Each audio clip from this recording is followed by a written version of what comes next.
ఆత్మీయ వీక్షకులందరికీ నమస్కారం. నేటి కవిత అంతర్జాల వేదిక సమర్పిస్తున్న కవిత్వ విశ్లేషణ కార్యక్రమానికి మీ అందరికీ సమాదర స్వాగతం. నేను మీ మిత్రురాలు ముద్దు వెంకటలక్ష్మిని, పిఠాపురం నుంచి. నేటి కవిత సమూహ సలహాదారులు, కవిత్వ సృజనలో, సద్విమర్శలో మార్గదర్శకులు అయిన గురువర్యులు శ్రీ సేనాధిపతి గారు గత వారం సమూహంలో ఇవ్వబడిన నడక సడలిన వేళ అనే అంశానికి వచ్చిన కవితల్లోంచి అత్యుత్తమ కవితలుగా ఎంపిక చేసిన కవితల్లోని విశేష అంశాలను గురించి చెప్పబోతున్నాను.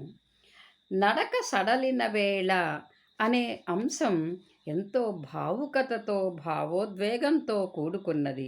ఎందుకంటే సాధారణంగా వృద్ధాప్యంలో మనిషి నడకలో బిగువు సడలుతుంది, నిరాశ ఆవహిస్తుంది, ఆసరా దొరికితే నిలదొక్కుంటుంది. ఈ అంశంపై మన కవిమిత్రుల స్పందనలు ఎలా ఉన్నాయో చూద్దాం.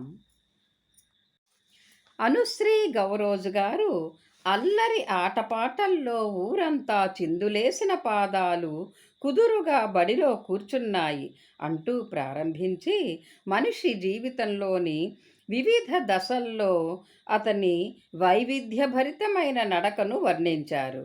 కష్టనష్టాలను అన్నింటినీ అధిగమించి సంసార నావను సరైన తీరానికి చేర్చి అలసిన వేళ, నడక సడలిన వేళ ఆసరాకు ఎదురు చూస్తారని, అయితే ఆ ఆసరా వృద్ధాశ్రమం కారాదని, కన్నబిడ్డలు, బంధువులు వారిని ఆత్మీయంగా చూసుకొని వారి చరమ జీవితం ప్రశాంతంగా, ధైర్యంగా గడిచేటట్లు చూసుకోవాలని మంచి సందేశమిచ్చారు కవయిత్రి. ఉత్కర్ష గారు ఆద్యంతము ప్రేరణదాయకమైన కవితను అందించారు.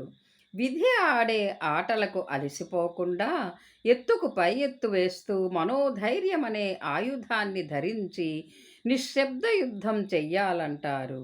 కలిమిలో దగ్గరకు చేరిన వారంతా లేమిలో దూరమైపోతే లోకం తీరు ఇంతేలే అని సరిపెట్టుకోవాలంటారు.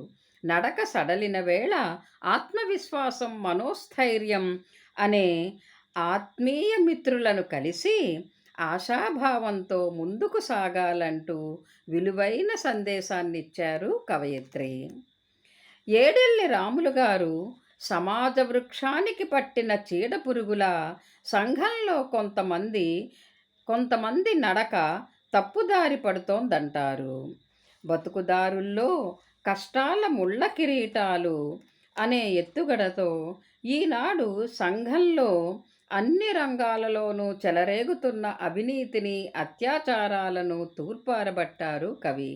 నోట్ల కట్టల సుపారీల సునామీలలో ఎవరికి ఎవరు కాపలా అంటూ నిరసన స్వరాన్ని వినిపించారు.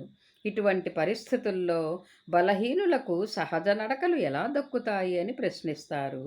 మనిషి అరిషడ్వర్గాలను జయించి అవినీతిని అంతం చేసే సంస్కార కాలం వస్తుందా అంటూ ఆవేదన వ్యక్తం చేశారు. కొమరవెల్లి అంజయ్య గారు పుట్టిన దగ్గర నుంచి జీవితంలో వివిధ దశల్లో పరుగులు పెడుతూనే ఉంటాం. వృద్ధాప్యంలోనే మన నడక సడలుతుంది. వయసు గీతలు ఎక్కువై చర్మం ముడతలు పడి మన ఆవేశాన్ని అడ్డుకునే స్పీడ్ బ్రేకర్లు ఎక్కువైపోతాయని, పడిపోకుండా ఉండడానికి రక్షణ చర్యలెన్నో తీసుకుంటూ ఉంటామని కొంత పరిహాస స్వరంలో, స్వభావోక్తిలో వర్ణించారు. చరమదశలో ఆలోచనల్లో పరిపక్వత వచ్చి నిదానమే ప్రధానమనే సూత్రాన్ని పాటిస్తామని చెప్పారు. డాక్టర్ చీదళ్ల సీతాలక్ష్మి గారు తనదైన శైలిలో అంత్యప్రాసలతో కవితను కథను తొక్కిస్తూ వృద్ధాప్యంలో మనిషి శిథిలమవుతున్న శరీరావస్థను, మతిమరుపును పొందుతున్న మనస్థితిని కళ్ళ ముందుంచారు. ఒకప్పటి ఊసులు, ముచ్చట్లు గుర్తుకొస్తూ ఉంటాయంటారు. ప్రతి జీవికి ముసలితనం తప్పనిసరి పోరాటం. అయితే పిల్లలు మానవత్వంతో పెద్దవారికి, కన్నవారికి చేయూతనిస్తే వారికి చివరి ఘడియల్లో ఆత్మసంతృప్తి, ఆనందం కలుగుతాయని యువతకు విలువైన సందేశమిచ్చారు కవయిత్రి. డాక్టర్ బండారి సుజాత గారు వృద్ధాప్యాన్ని మరో బాల్యంగా వర్ణిస్తూ, పరిగెత్తే కాలంతో పయనిస్తూ పడమటి దిశ ఆలోచనకు అంకురమిస్తూ నడవడమే అంటారు.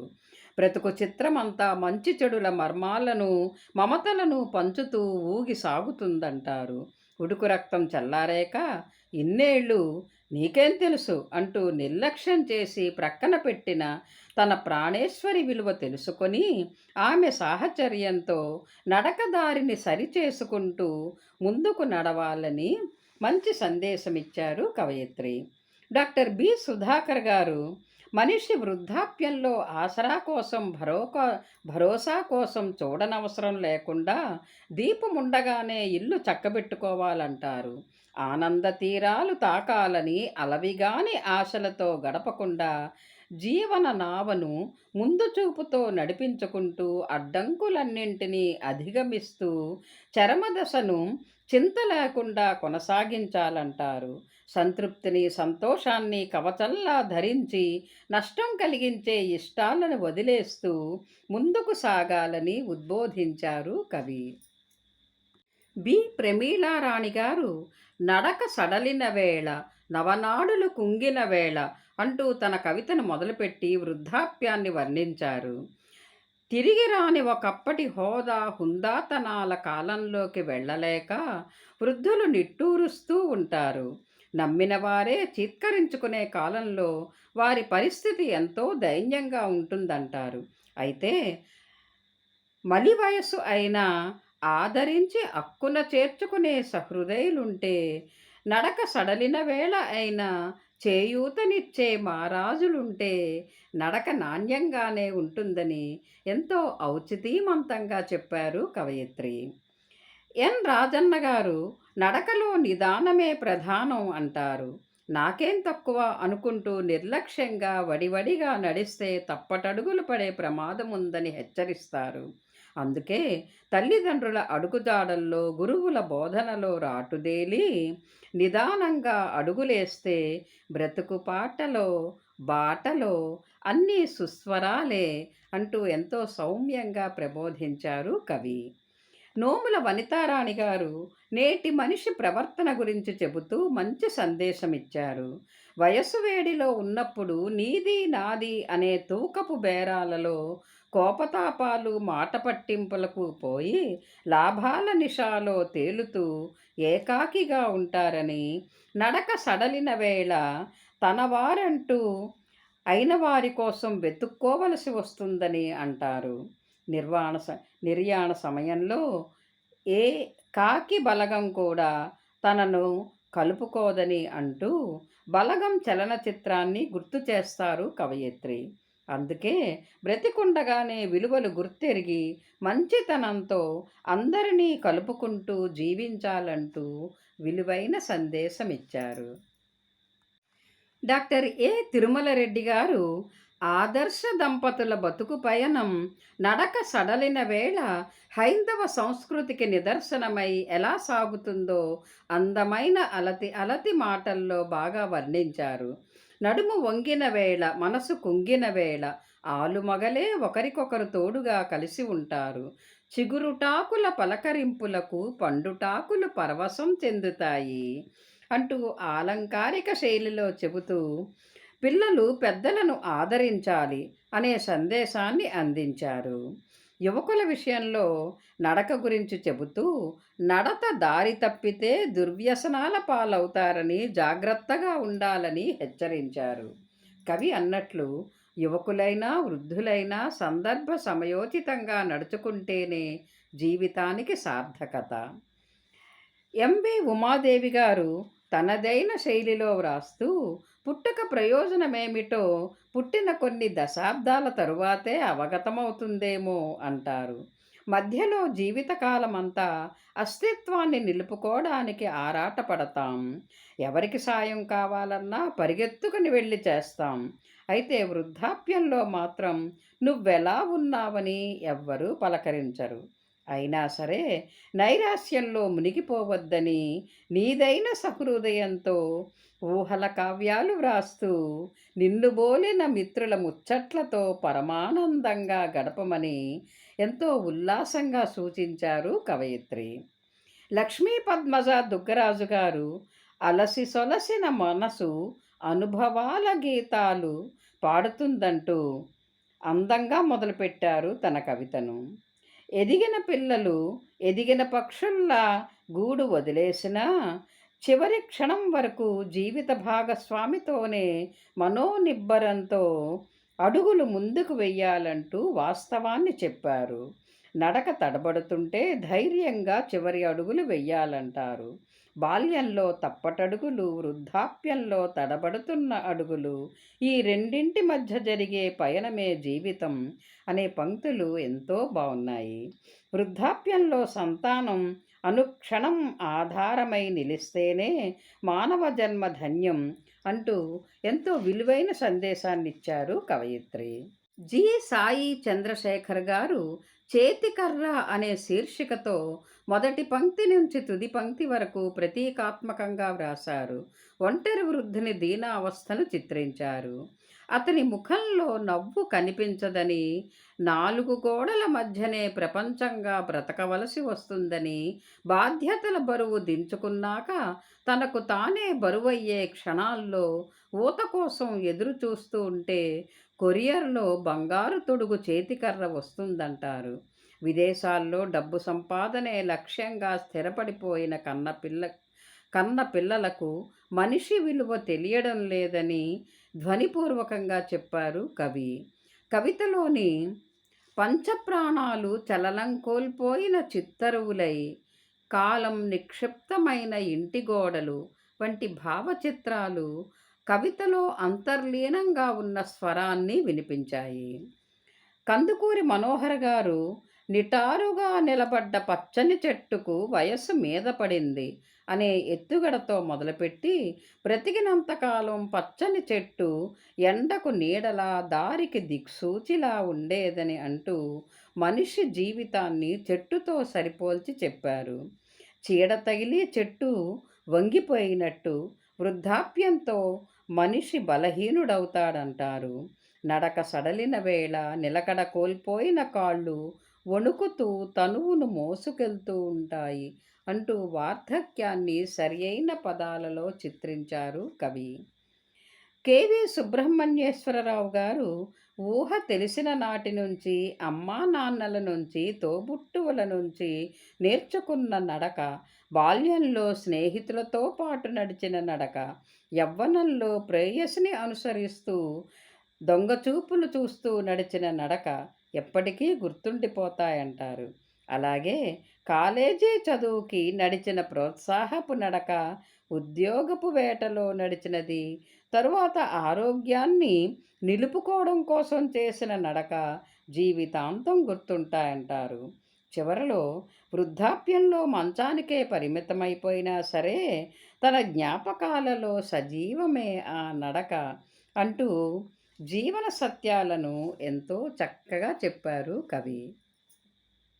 వనజ కృష్ణంరాజు గారు వృద్ధుని అస్తమించే సూర్యునితో పోలుస్తూ ఆద్యంతము ఆర్ద్రమైన కవితను రచించారు.